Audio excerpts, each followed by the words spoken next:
How to take retro photos on iPhone. To get started, first of all go ahead and open up the App Store on your iPhone.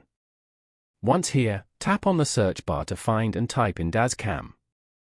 From the results, find and tap on the Dazcam Vintage Camera app.